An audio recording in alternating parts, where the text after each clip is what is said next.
Market में अगर आप 10 रुपए की कोई चीज सेल करना चाहते हैं और कोई 10 रुपए का बाई करना चाहता है, तो जब आपका 10 ये प्राइस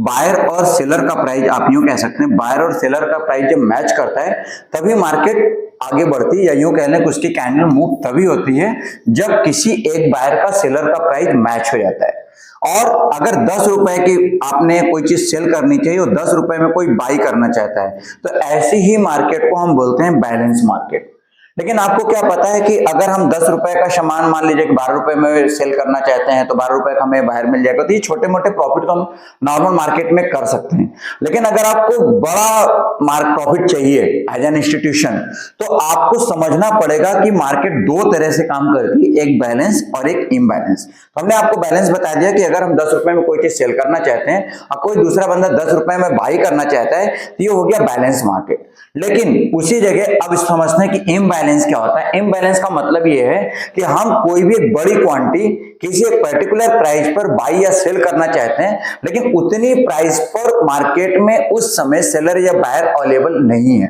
तो उस समय क्या होता है, मार्केट हो जाता है इम्बैलेंस। अब इसको हम चार्ट पे कैसे देखेंगे, तो इसको समझने के लिए आप हमें कमेंट करें या फिर हमारे दिए गए लिंक पर आप क्लिक करें, और उसमें डिटेल में हमने समझाया हुआ है कि इम्बैलेंस को हम कैसे समझेंगे और इम्बैलेंस के साथ हम ट्रेडिंग कैसे करेंगे। आप बिलीव करिए, अगर आपने इम्बैलेंस मार्केट समझ लिया तो आप ये इंडिकेटर, रेजिस्टेंस, सपोर्ट सारा कुछ भूल जाएंगे और आपका प्रॉफिट होने लगेगा दिन दूना रात चौगुना।